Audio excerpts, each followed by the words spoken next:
type of Christian are you? There are 4 types of Christians, and what type of Christian are you? Hi there guys, it's Robert, an ambassador for Christ. And if you're new to the channel, welcome or welcome back. If you want to grow in your understanding and knowledge of the scriptures, then make sure you hit that subscribe button so you don't miss anything. If you want to catch me on Facebook or WhatsApp, or if you want to donate to the channel, then all the information is in the description down below. Now, there are 4 types of Christian. There are 4 types of Christian. What type are you? Woo! It's going to be deep. It's going to be amazing. It's going to be powerful. It's going to be crazy. Now, let's get to type number 1. Crisis Christians. Are you a crisis Christian? What am I saying, crisis? The only time you want to check God is when things are going wrong.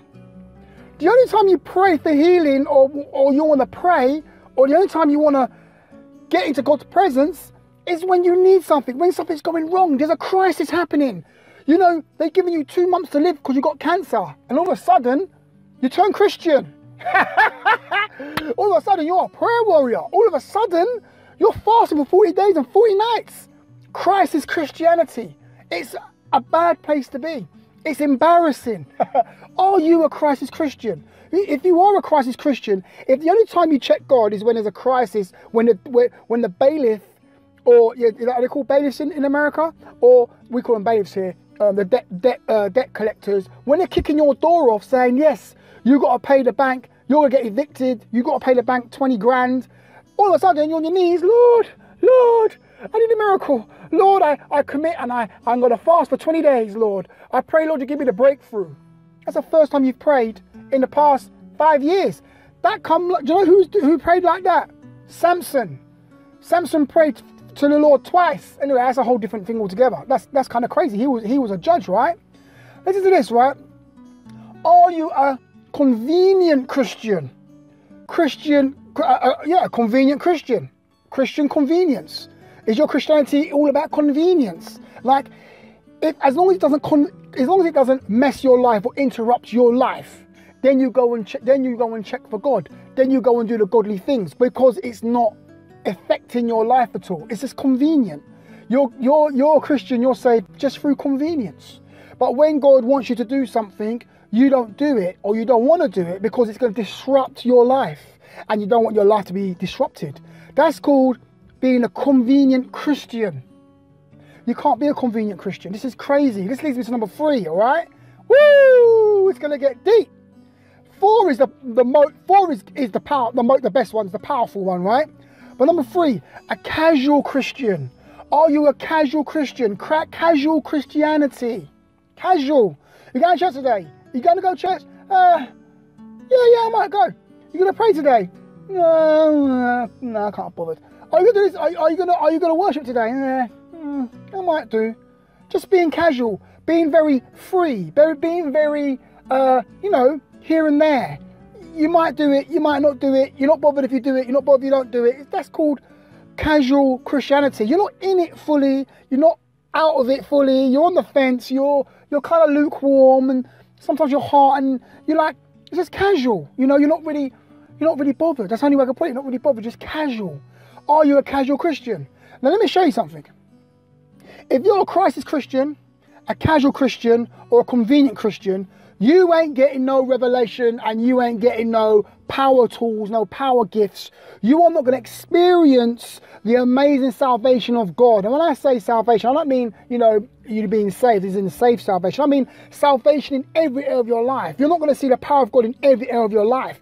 Your prayers are going to be answered, maybe. If you're a crisis Christian, your prayers probably won't be answered at all, because you haven't got your faith, you haven't got the faith or belief for those prayers to be answered. Listen, let me show you something. If you was in a relationship with somebody, could be a friendship, or some sort of dating or something like that, or you engaged or something, and it was just casual, or it was convenient, or it was casual. People have crisis friends. They phone you when they're in a crisis. When their number's on your phone, you're like, oh, what does he want? Oh, what does she want? Crisis people only call you when they need you. Other people just call you around here and there, nothing.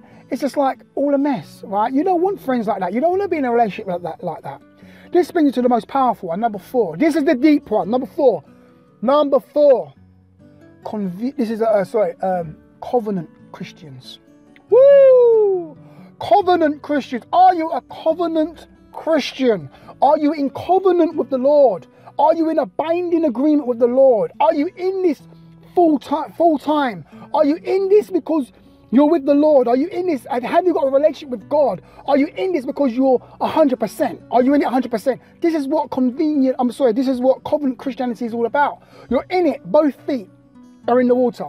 You're in the deep end. You're in this thing for the long haul. You're in this thing with your whole heart. You're in this thing to the end. You want to serve the Lord with all your heart, mind, body, soul. You're in this thing. You ain't a joker. You ain't a crisis Christian. You're not a convenient Christian. You're not a casual Christian. You're a covenant Christian. This means you're in a relationship with the Lord. 100%. 100% relationship. This is the Christianity that you need to be in. This is the Christianity we need to be in. We need to be experiencing this level. See, you got Christians out there, right, and they're all those casual and that. They're jokers. And the thing is, when their prayers don't get answered, when they don't get revelation, when these spiritual things and visions and stuff don't happen, they get upset. The reason why none of those miracles and stuff and seeing in the spirit and seeing angels and discernment of spirit and all this stuff, the reason why I'm experiencing miracles on all these levels and favour from the Lord and experiencing all His goodness and mercy, the reason why they don't experience none of that is because they're not in covenant with the Lord. Why would you give your good things to people who are not in a covenant with you? Why would I give my time, to anybody else who's not in that covenant relationship with me?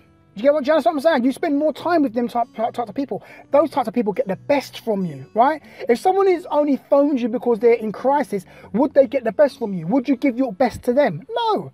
But if they're in a covenant with you, like David and Josh, I forgot his name. You know who I'm talking about, Saul's son, Jonathan. They was in a covenant relationship with each other, right? Meaning that they got the best from each other. They helped each other. Covenant is a different level, Covenant, when you're in a covenant, it's a high level commitment. It's a different level altogether, So what am I trying to say? God wants to be in a covenant relationship with you.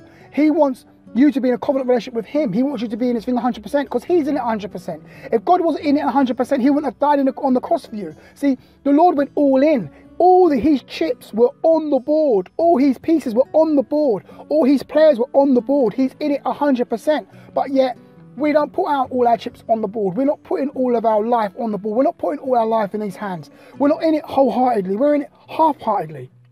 And when things ain't going right, we start complaining about God. It's God's fault. No, it's not. You're a crisis Christian. You're a convenient Christian, or you're a casual Christian. This is the reason why you don't get the best. See, me, I'm a covenant Christian. You're a covenant Christian. And I guarantee you get the best from God. He gives you things. You pray, He comes running. You ask God for something, resources are released. You say, Lord, I need this. Bang, this happens. Why? Because you're in a covenant with Him. Listen to this. It's powerful, right? Woo! See, if you go to a bank and you don't put no money in the bank, and you go to the bank and try to withdraw £100 or $1,000, you can't withdraw it. Why? There's no money in the bank. See, we don't put nothing into our relationship with God. We don't put no faith into it. We don't put no time into it. We don't put no effort, nothing into our relationship with God. But yet, so our bank account with the Lord is empty. But yet, when we pray, we ask God, we expect God to answer our prayers. We expect God to do everything for us, but we don't do nothing for Him. Woo! God don't like me. God hates me. Yeah, do you know why? Probably because you're not even in a covenant relationship with Him. You're in a casual relationship. You're in a lukewarm relationship. You're in a convenient relationship. You're in a crisis relationship. Of course, you ain't gonna hear nothing from God. Of course, you ain't gonna hear His voice. Of course, you ain't gonna get the best from Him. Why? You're in the wrong relationship. Let's step out of that and step into the covenant. Covenant relationship is what God is blessing. I'm going to stop. I'm going on. It's 9 minutes. Wow, I didn't know it that quick. Listen, it's Robert, an ambassador for Christ. If you want to catch me on Facebook or WhatsApp, make sure you catch me all the information is in the description down below. If you want to donate to the channel, you can. Information is down below. Make sure you leave a comment, telling me that you are now a covenant Christian. If you're a covenant Christian, put a message in the description saying, I'm a covenant Christian. I'm a covenant Christian. If you're a casual Christian, say I'm a casual Christian, I've changed my mind, I'm now a covenant Christian. How to become a covenant Christian? And say, Lord, I come in covenant with you right now, Lord. I give my whole heart, mind, and myself to you, Lord. Woo! Become that covenant Christian. It's Robert. Anyway, I'm stopping. I'm getting off. I told you guys on next video.